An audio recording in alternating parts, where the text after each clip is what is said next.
Guidi. I am a program officer with Triangle Community Foundation. This is the 5th episode of What Matters, the video podcast. And we're gathered here today to talk about the arts and more specifically how artists and arts nonprofits have been impacted by COVID-19 and how life has just really drastically changed for the arts community since March of this year. As you may know, investing in cultural arts that represent the people and the places of the Triangle is an important part of Triangle Community Foundation's mission and focus area. So we really care about the state of the arts and our community as artists. And I'm really excited to talk to our guests today who themselves are artists, are arts administrators, donors, and just generally like good creative humans trying to make the Triangle a better place. And before we talk to them, I want to invite my other Triangle Community Foundation colleague to introduce herself. Thanks, Sarah. Hi, everyone. My name is Alexandria Franklin. I'm a donor engagement associate with Triangle Community Foundation. I'm really looking forward to this conversation, and to kick it off, I'll turn it to our guests to introduce themselves. Monét, do you mind starting us off? Not at all.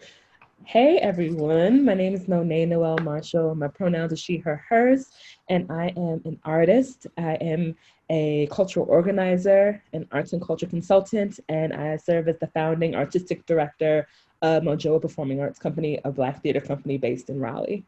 And I'm gonna kick it to Brandon. Hey, my name is Brandon Cordrey. I'm the director of VAE Raleigh and a part-time artist. When I can get to my studio, my pronouns are he, him, his. And VAE is a cultural community center located in downtown Raleigh. And I'll kick it to Bernard. All right, Bernard Su. I'm a Fundholder with at the Triangle Community Foundation. I'm also a retired IT professional. The more time I spend with technology, the more I appreciate art and appreciate the creativity art brings to us. And also, my daughter is becoming she's an artist, becoming an art student, and also my stepmother is a professional artist in Taiwan as well. Well, thank you all for being here. We really appreciate it, and we're excited to talk to you. I guess to start us off, I want to just share some like national data so that folks have a sense of what's happening nationally. The Americans for the Arts is a national advocacy organization, and they've been serving cultural organizations across the country since March. And they've found that about 96% of arts organizations have canceled events, and more than half have canceled events all the way through the fall already.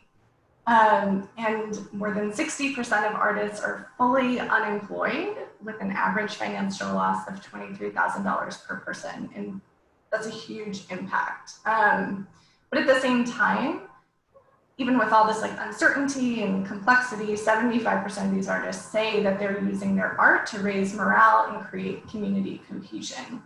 So, this is like the national picture, and I'm wondering if you all can help paint a picture of how artists and arts nonprofits in the Triangle have been impacted by COVID-19 and sort of what's happening here locally. Brandon, do you mind starting us off? Yeah.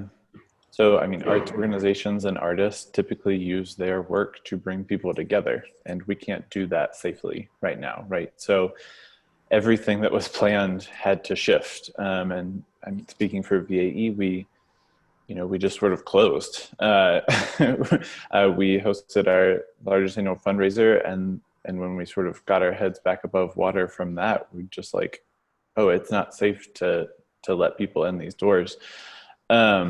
And we've never done that before. We're pretty much all young artists ourselves. And so we're just sort of figuring out as we go.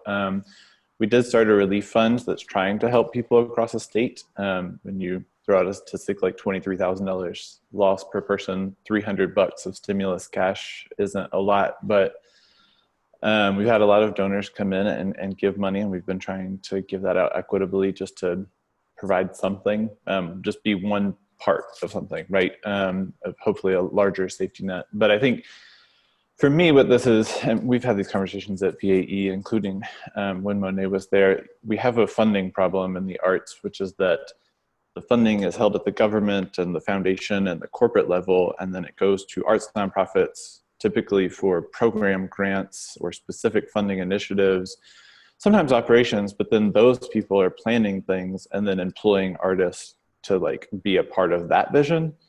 And there's not a lot of funding that goes directly from where the wealth is held directly to artists for their own individual work.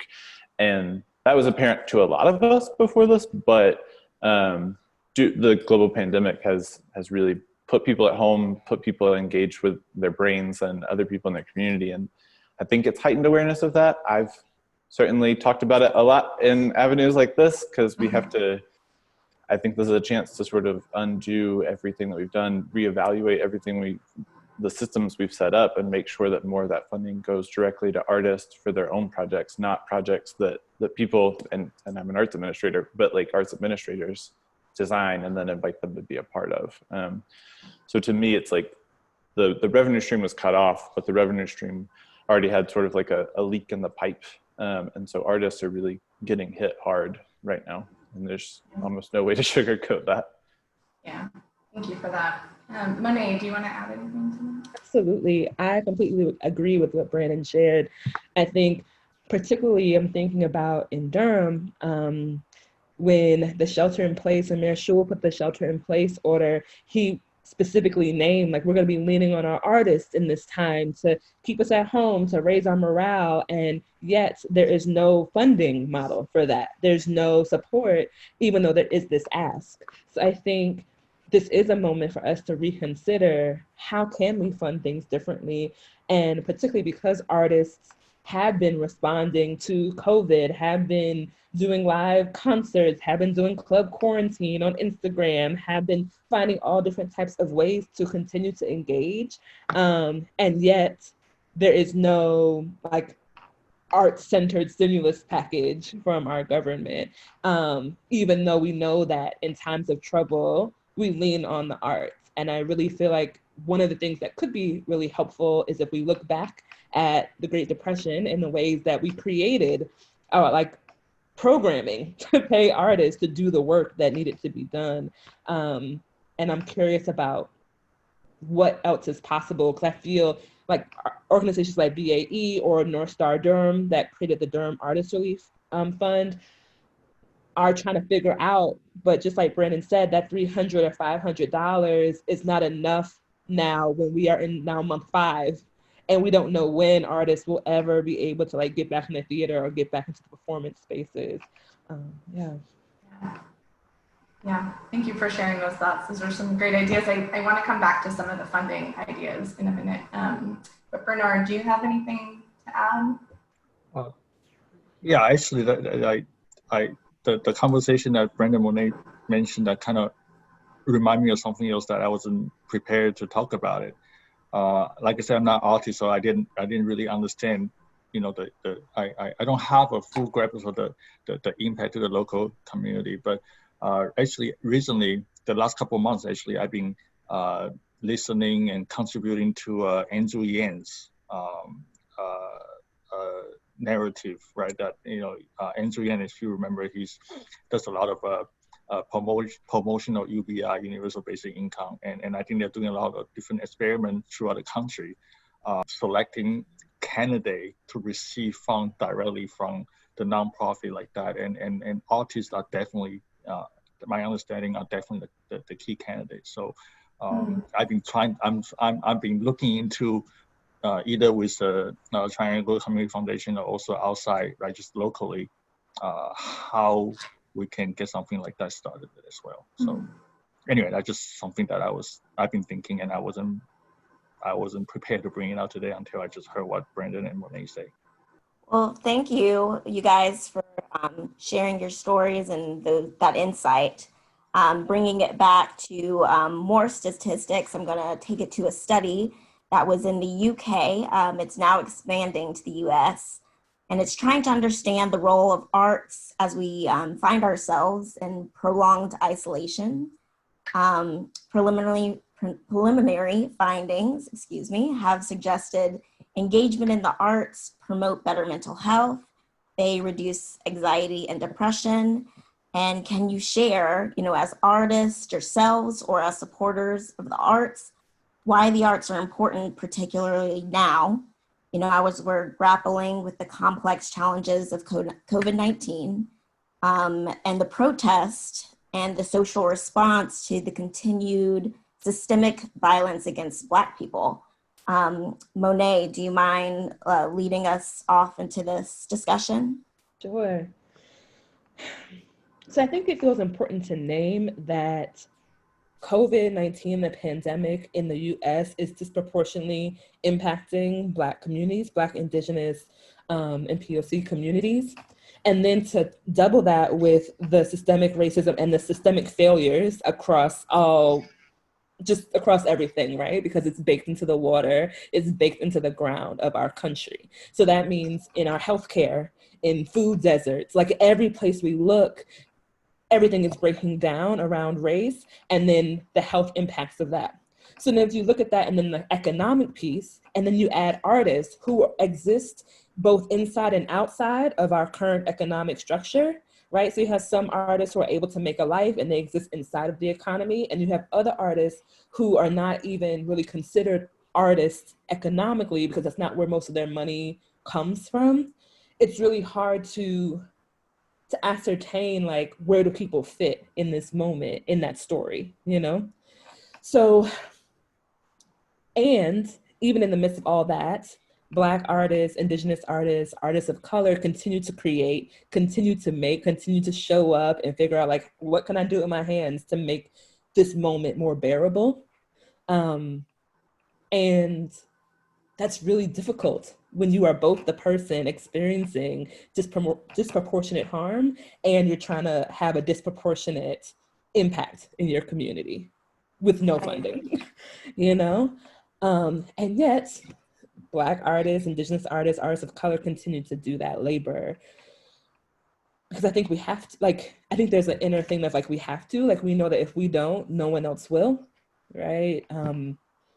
There's not some magic grant that's going to come up and say like, hey, Black artists, what do you want to do? You can do whatever you want, or just stay at home and take care of yourself. Here's this magic fund so that you have all your healthy food and you have your mental health care and, right?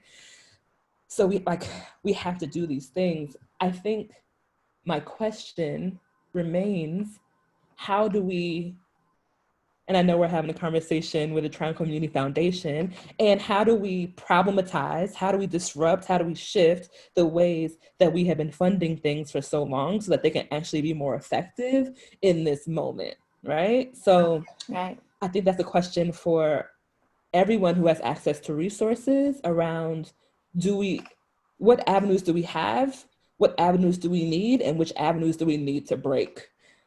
And so we can be in direct relationship, and then the money can flow better to the people who need it most.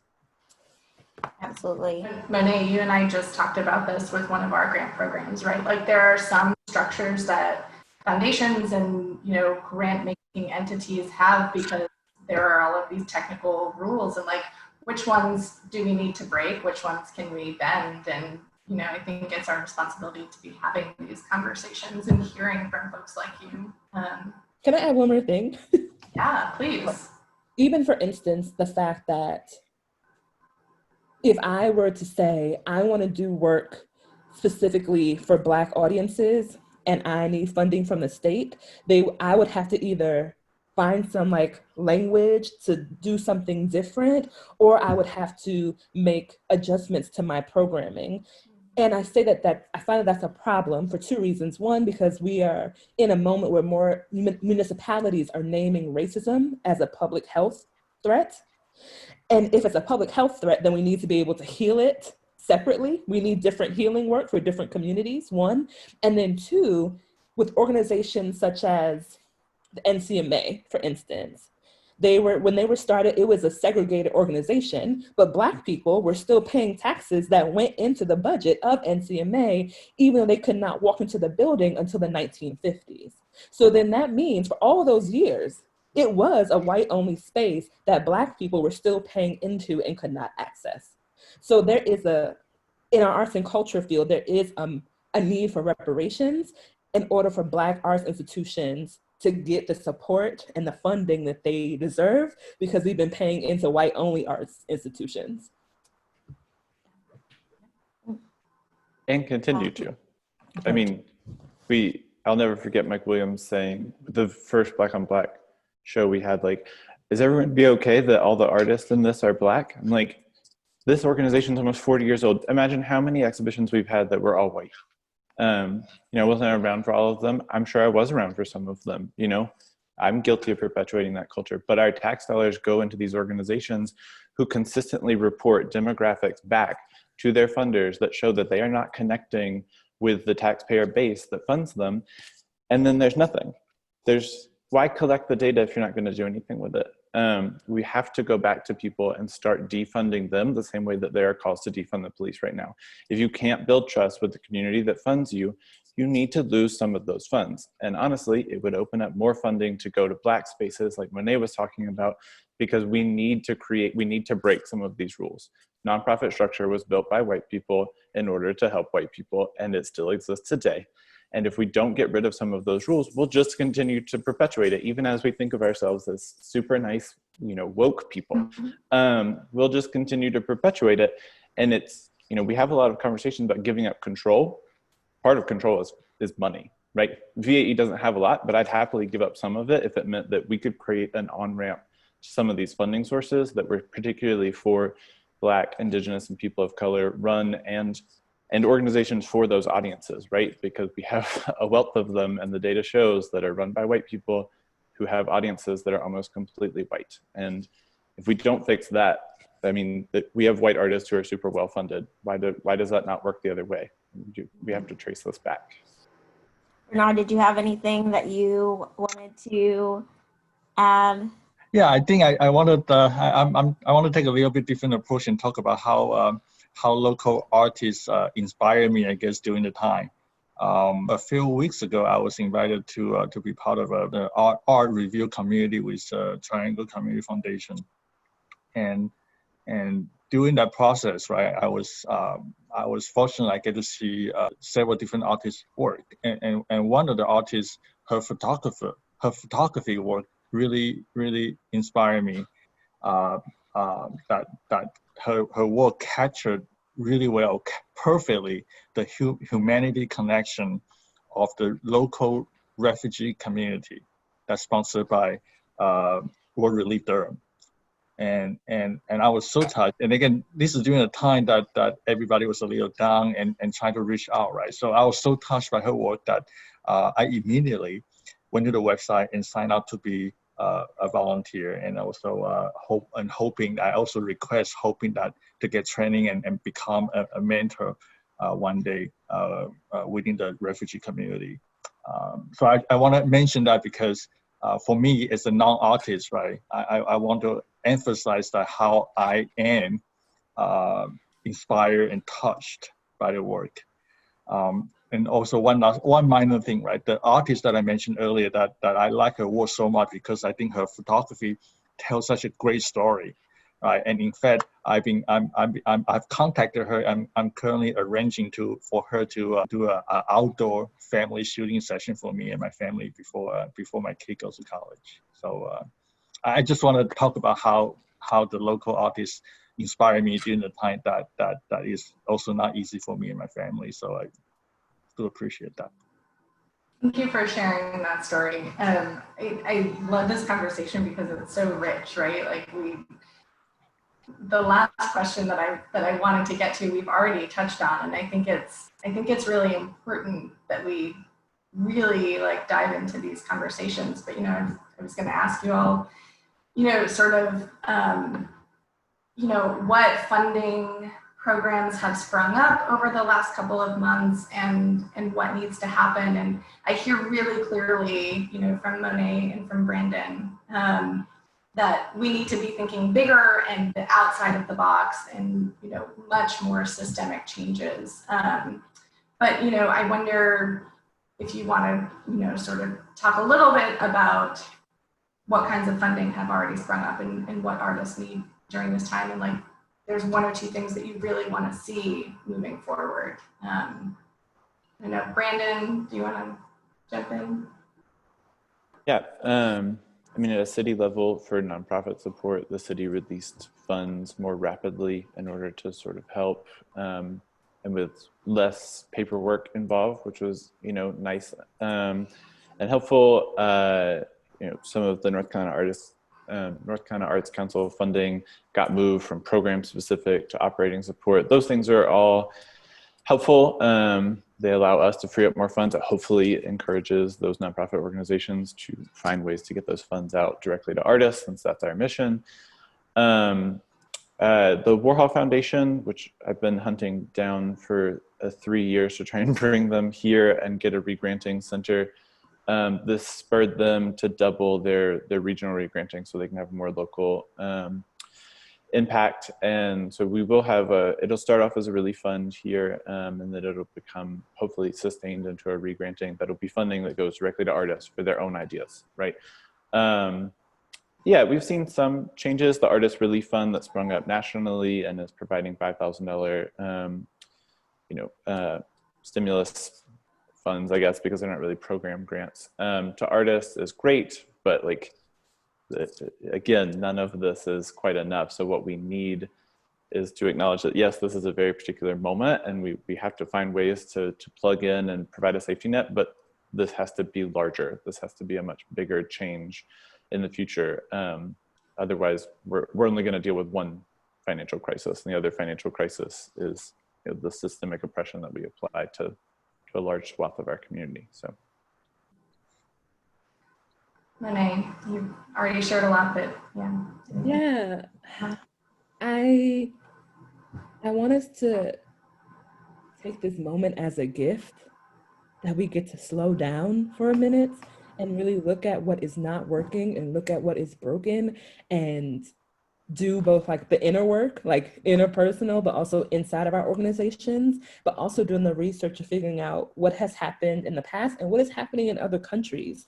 We have models in countries that we consider to be third world countries that have strong arts like models, arts funding models where they pay artists. And so I'm so curious about like in this moment when we can't be on stage, we can't perform, we can't gather the people, there is other work that we can be doing, right? We can be doing the work of dismantling white supremacist culture in our organizations. We've been doing the work of really getting to know our neighbors and figuring out how to best be in relationship with them.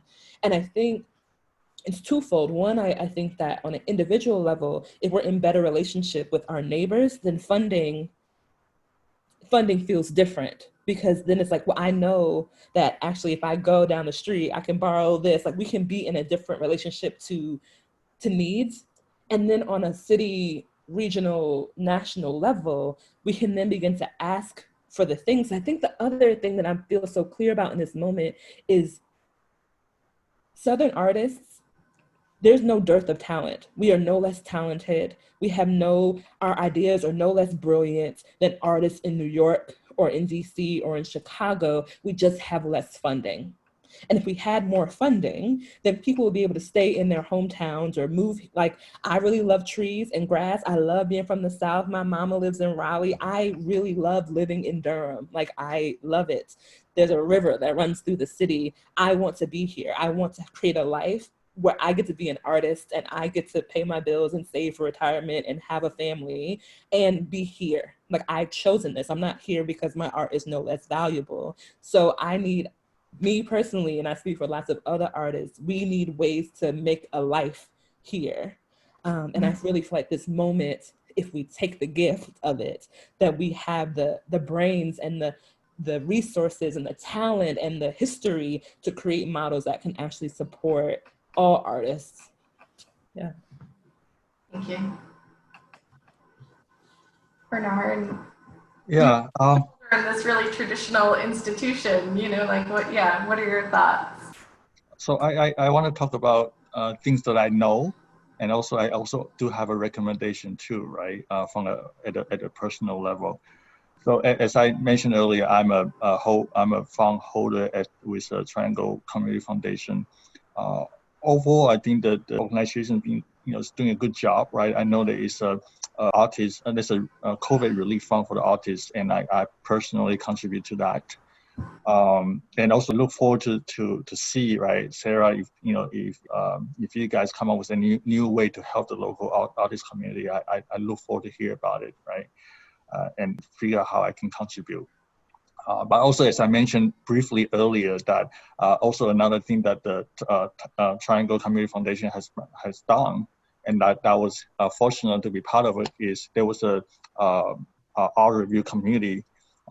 And we get to review at that time a few weeks ago about 15 local artists' work, right? And then I was part of the process committee to select 2 of them that will get to exhibit their work at the Triangle Community Foundation. And I think that's an excellent idea, as I say, and I hope things like that will continue, right? So like I said, those are the things that I know is happening that I'm personally part of, right?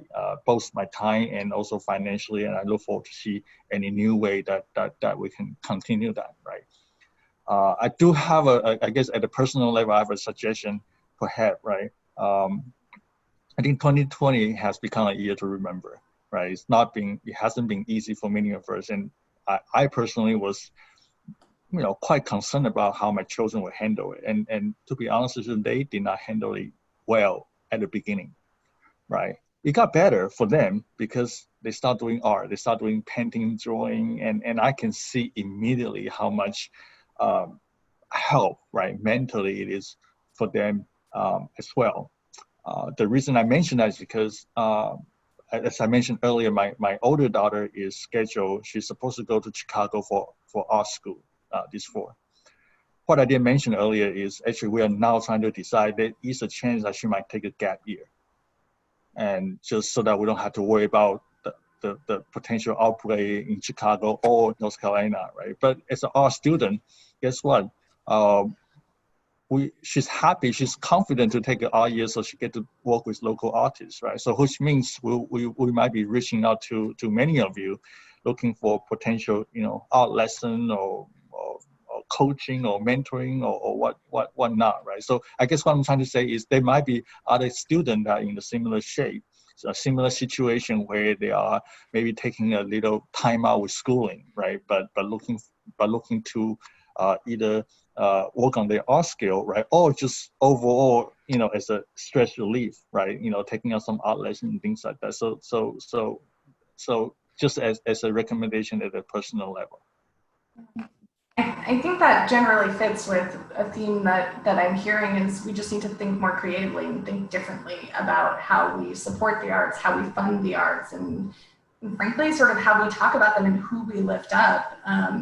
And, there is one thing that I do want to name, some of these, Brandon mentioned, right, nonprofit institutions were created by a segment of the population to support a segment of the population. And as we evolve, some of the structures need to change.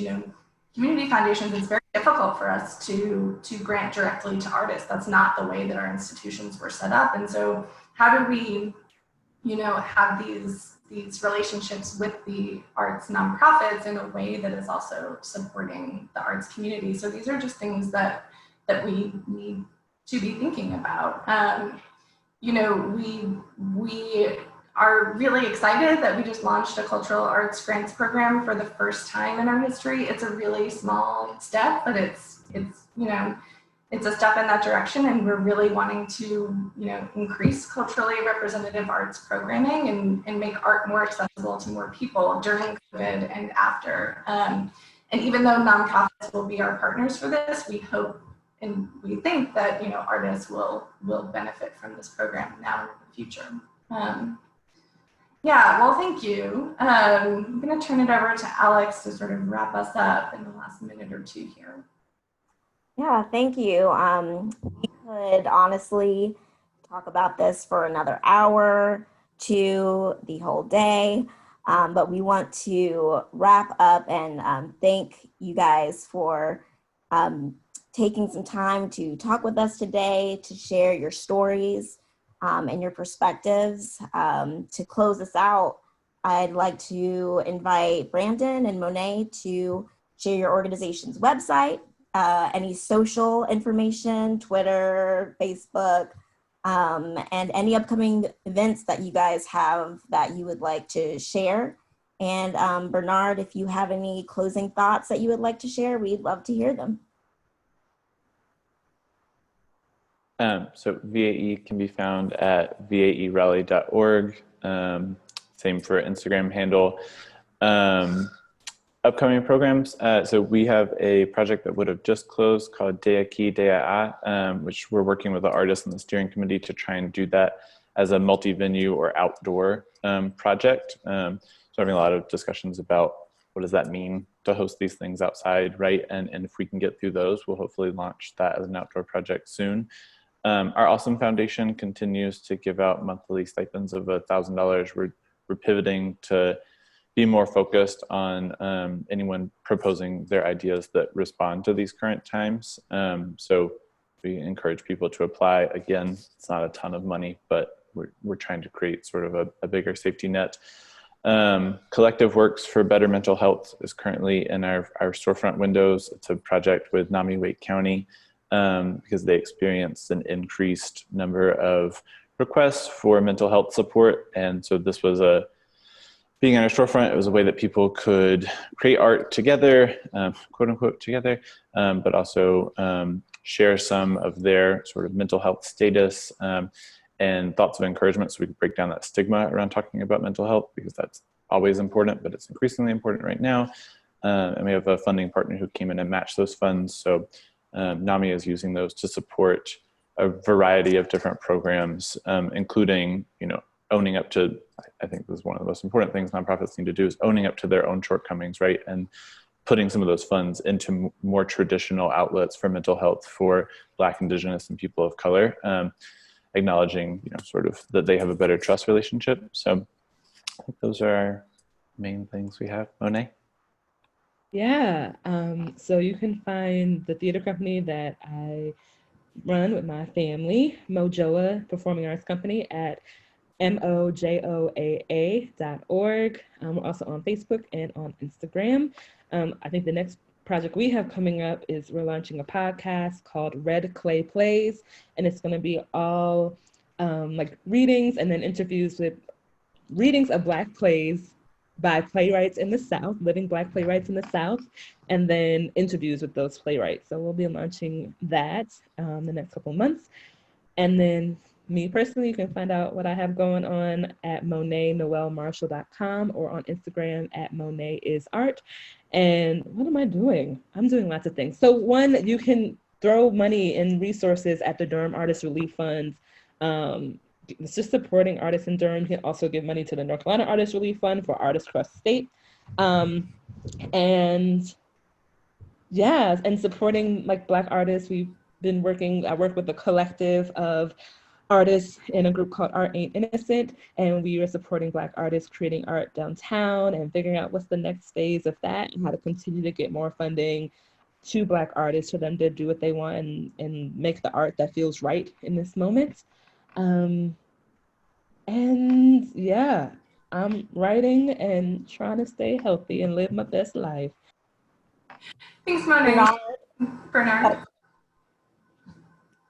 Just a quick, I guess, closing statement that it hasn't been easy for many of us, right? But I do believe, as I mentioned earlier, through personal experience, I believe that the world needs more art, more creativity to make it a better place. And it sounds cheesy, but I really believe that from my personal experience and also watching my stepmother's career, and also now my daughter is trying to become an artist as well. And I'm also thankful, right, for organization like the Triangle Community Foundation to create this kind of platform and connect people together, right? Connect the artists, connect the support, people like me that I'm truly inspired. I know there are many like me out there, right, that like to be engaged as well, right? So I look forward to do more. Wonderful. Well, thank you all. I really appreciate this. Clearly, there's a lot of work to do. And I invite anybody who's listening or watching this to help us move that forward. So thank you all. I appreciate you and keep up the good work.